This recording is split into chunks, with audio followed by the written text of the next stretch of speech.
Today I'm going to be teaching you my BRRRBNB strategy, but I'm going to need a little bit of energy because it's kind of in the middle of the afternoon right now. So today's video is brought to you by Oh Snap Surge. Let's fire it up, baby. Woo! Energy in a snap.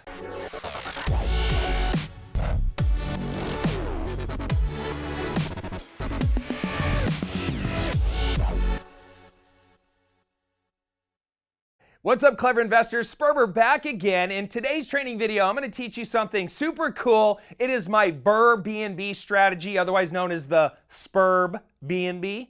It's one of my favorite things I've been nerding out on for the last 8 or 9 months or so. I love the Airbnb business, but how cool would it be for you to be able to buy Airbnbs using other people's money, build a big portfolio of cash flowing Airbnbs, and then refinance those at the end, getting all the money back out of them, paying back any private lenders that you have, and now you're gonna own an Airbnb that just cash flows like crazy, right? That's why I love Airbnbs is like a normal rental versus Airbnb, and Airbnb has like 3 to 5 times the amount of cash flow a normal rental is. And I love to buy Airbnbs in the Sun Belt states. Arizona is obviously where I'm from. All of my Airbnbs are at like 95 to 98% occupancy right now. It's crazy. I've never seen anything like it. They are cash flow machines. So here's the model, right? And this is why when you understand and put all these pieces together, you're going to be like, oh my God, this is brilliant. I'm going to go do this a dozen times over the next year. And you'd be really smart to swipe this strategy from me. Or you could do it with me by going to turnkeybnb.com, looking at our different Airbnb programs and seeing if one of those is a fit for you. And we could do some Airbnbs together. All right, let me get into this concept. So the first step is you over here, okay? So here's what you got to understand.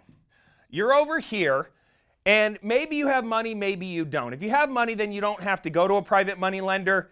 I have a lot of money. I still like to buy real estate using other people's money because it's all about leverage in this business. So here's you over here, and you are on everybody's list, right? You're on every wholesaler's list. You're talking to every single real estate agent in town, and you're basically telling them, bring me good potential Airbnbs. If you understand the BRRRR strategy, right? Because I'm taking the BRRRR strategy and the Airbnb strategy. BRRRR is where you buy a distressed piece of real estate. You buy it, you renovate it, you rent it, you refinance it, then you repeat the process. Well, what we're going to do with the BRRRBNB strategy is we're going to buy a distressed piece of real estate. In this example, one that can be worth, let's just say $500,000. Now, in your market, that might be a really expensive house, right? If you live in California, that might be a super cheap house, right? I'm just picking a 500 because it's easy for the math in my head, but you can go down in price, you can go up in price. All that matters is that there is a spread between what the house is worth and what you can buy it for. So in this example, we're going to be able to buy this property for $400,000. Now, to understand the whole concept, in order to buy this piece of real estate that's worth $500, but you're able to buy for $400, you got to be on every wholesaler's list, talking to real estate agents.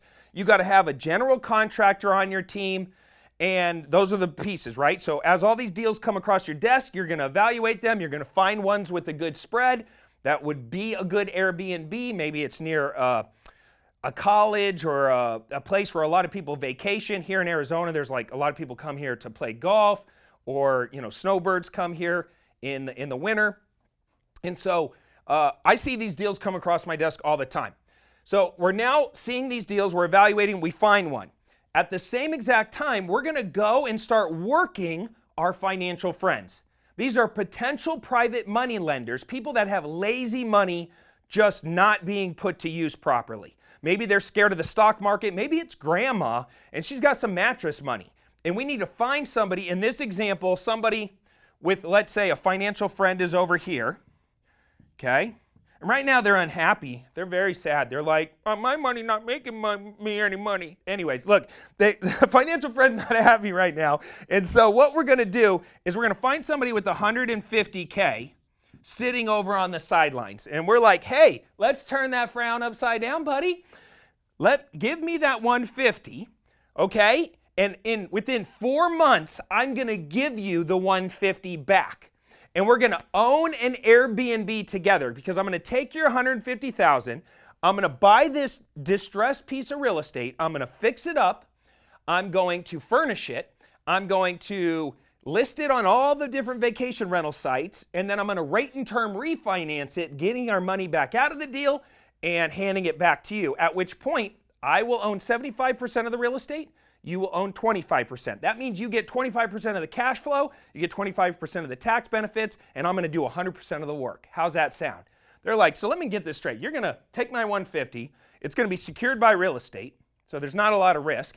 We're going to buy a discounted piece of real estate. You're going to fix it up, do all the work, and within 4 months, give me 100% of my money back? That's the plan. Do you want to do it? And it's such an easy pitch. All these private money lenders are like, yeah, let's do one of these. And once you do one, you have a case study, the money's going to pour in, all right? So we go to our financial friends, we find somebody with 150K. Obviously, by the way, if this is a cheaper property, you might only need 50K from your financial friend, right? Just fluctuate it up and down based on the value of the property. But in order to buy this, we're going to go to a hard money lender, okay, hard money lender, like Certain Lending. All right, I'm giving you guys one of my lenders, Certain Lending. Okay, I love Certain Lending. I work with a guy named Tim Fazio over there. You're going to call up Tim and you're going to say, hey, I need to buy this house. It's worth $500. I could buy it for $400. And they're going to say, okay, with 15% down, you can get into a hard money loan.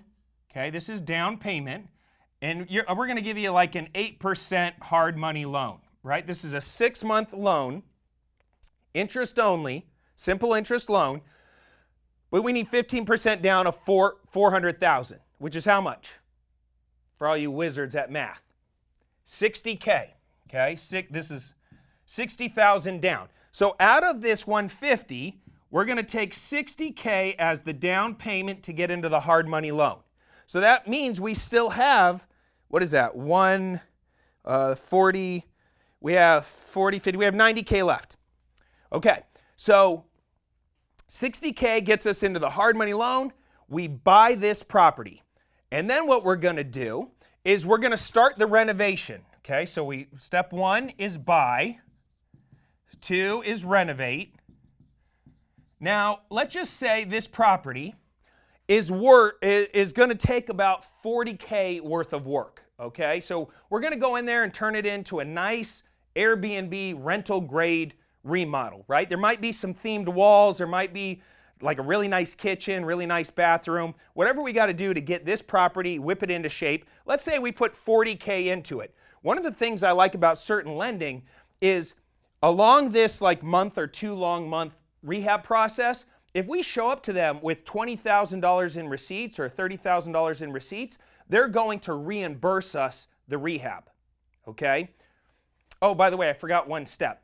When we buy this property at this stage, first you're going to get the loan. They're going to go in the first trust deed position, okay? They're going to be the main lien holder.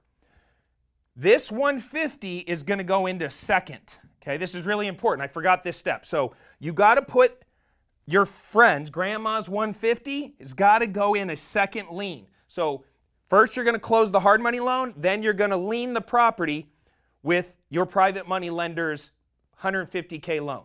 Very important, okay? Because when we get to the back half of this transaction, this is how they get their money back, okay?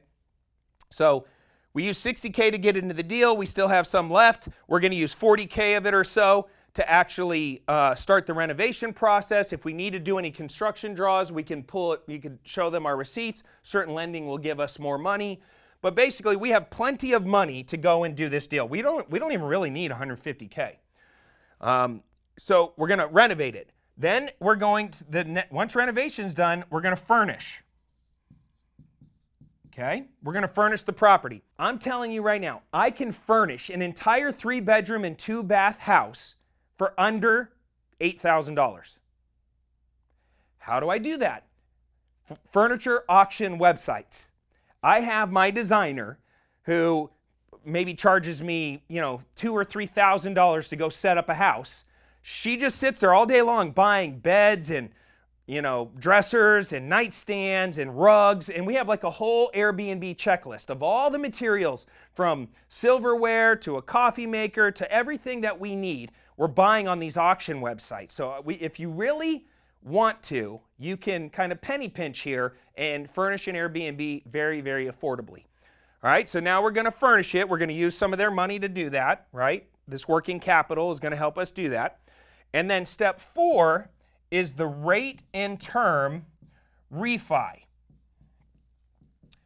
Now, at this point, we're going to go back to certain lending, because what I love about certain lending is not only will they do the hard money loan on the front end, they'll also do the long-term refinance. Now, this type of loan is called a DSCR loan, Debt Service Coverage Ratio Loan. Debt Service Coverage Ratio Loan. Now, what they look at is the rent versus the debt. So this is an asset-based loan. You can do an unlimited amount of these. It's not like going to a traditional bank. You can do 50 of these if you want. A traditional bank limits you to 10. Plus, it's a pain in the butt to get a traditional loan nowadays, especially if you're an investor.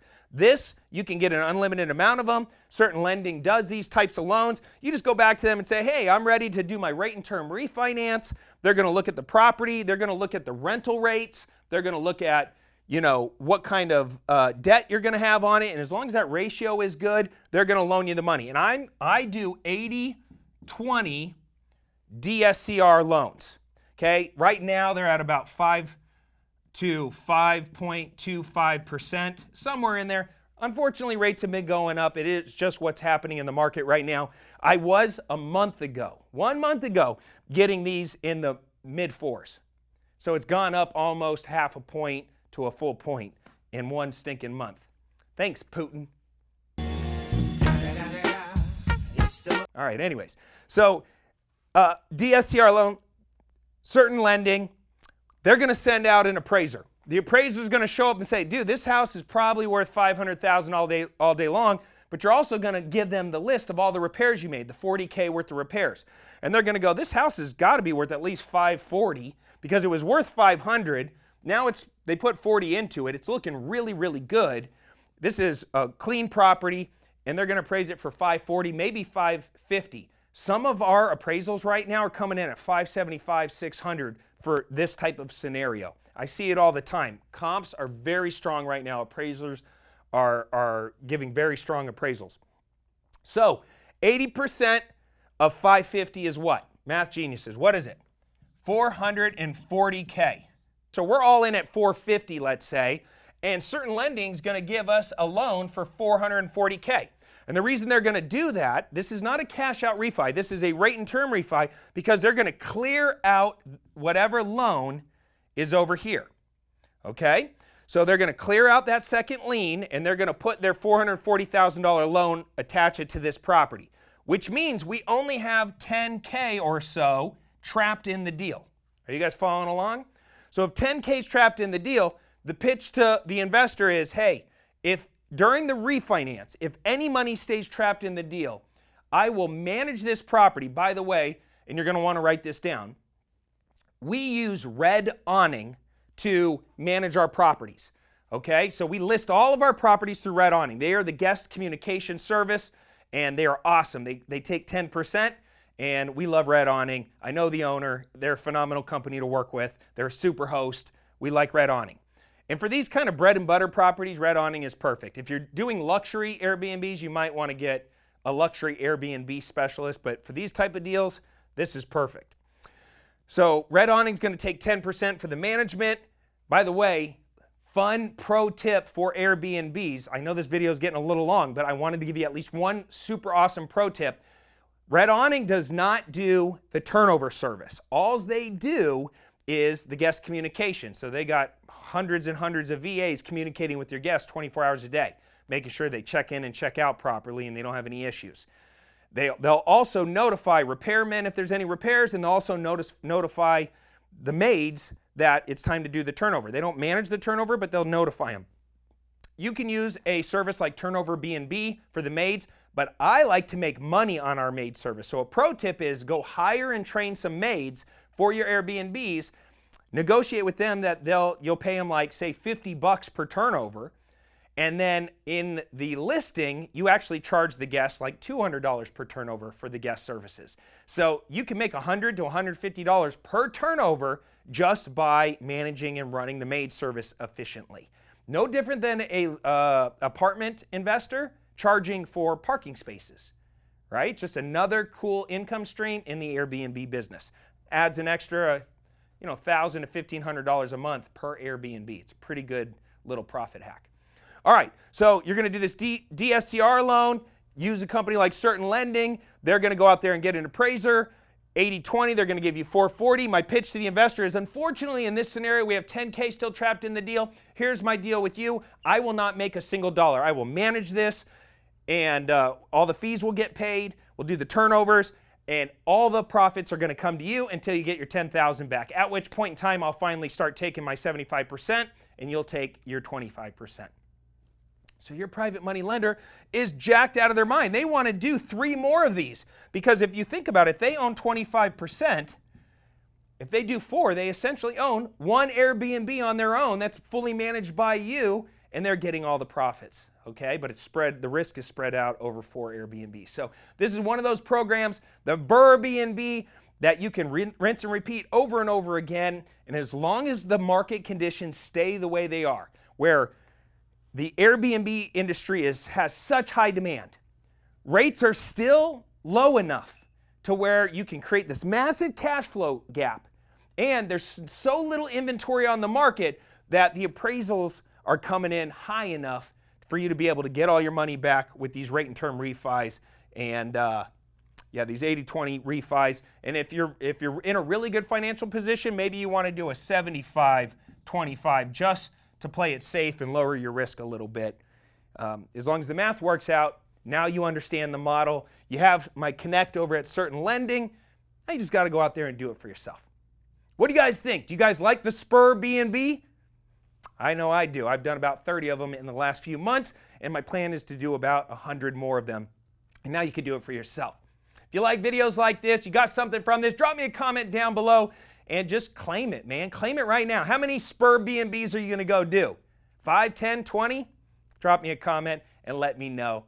That's all I got for you on this one.